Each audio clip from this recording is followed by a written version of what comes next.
Well, it's here now. You're not gonna get wet. You're gonna get a tiny bit wet. All right.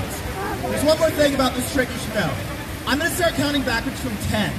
And when I say 0, hopefully the explosion will happen. So to make it a little more exciting, I like it when we all join in together and count backwards from 10. Y'all think you can handle that?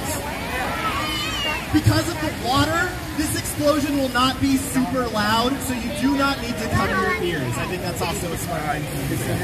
So here we go. Nothing is going to stop this reaction from happening. Right here. You're not gonna get wet.